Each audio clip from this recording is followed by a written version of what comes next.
Happy Friday, everybody. I hope you had a great week, and what a week. We were supposed to coast into the end of the year, right? Well, someone forgot to tell the markets that.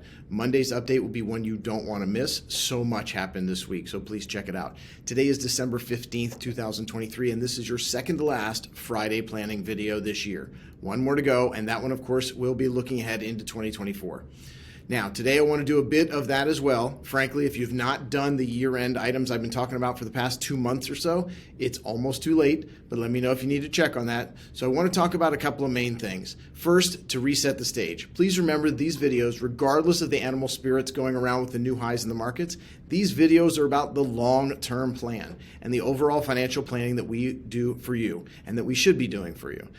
So as we get ready to flip the calendar again, please plan on getting together with me. There are a lot of items to look at as we move into the new year. As you know, I don't give personal tax advice, but I do think an opportunity pops up this time of year as you start to collect your tax information from 2023. Let's talk to your tax advisor and see what kind of planning we can do and what we can put into place for 2024. As your taxes are prepared, that 1040 becomes a great tool for 2024 planning. Let's not overlook that. Tales from the front line. Just this week, I took 2 calls about wills and estate plans. Of course, I don't draw them up, but let's work together to find someone to assist you in that department. Let's make Q1 2024 or sooner the target to be sure that you have taken care of your family long term.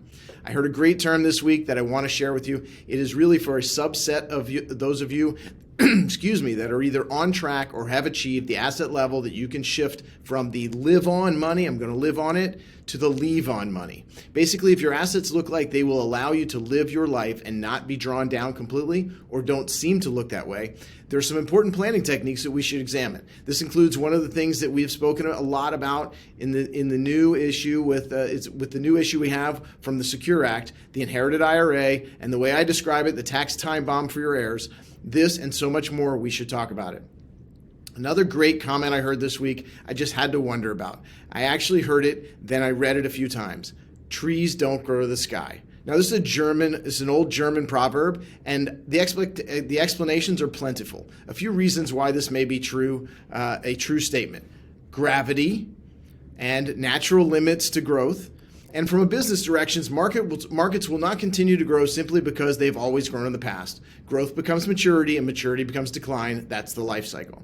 Well, I just want to give you my thoughts on this one. First of all, of course, trees grow to the sky. Think about that for a second. How else would you explain their growth? They do grow up. And if you're talking about markets, they do go up. I mentioned a year or so ago, we've been running a 100% batting average at recovering. Every time until now that stock markets went down, it recovered. I'm not projecting a time or a level, but it does grow to the sky, and historically it has. As the adage goes, it will not grow just because it grew in the past. This is where the planning comes in, and I'll leave this second to last Friday video with this. Excuse me. If we only do what we've done in the past, we will get what we've gotten in the past, and the tree growing up will probably find a way to stop growing. I believe that this is the planning process, and this is as the planning process goes, and we use this extensively. Identify what your goals are, put a plan together to reach those goals, implement that plan, monitor that plan, and here's where we are as we start the new year. Examine what went right and what went wrong. Then make the necessary changes to that plan, and then repeat. So this is where we end today. Who am I to go against the old German adage, but I say that trees do grow to the sky. Just head to the redwood forest in California. They don't do so without work, though, and this is where our planning comes in. I'd like to take the opportunity to review 2023 with you and find out what worked and what didn't work. Then let's get 2024 set to go and get your plan going. Have a great weekend. Please check out the important last Monday market update. The last update will actually be the following Tuesday. Have a great weekend.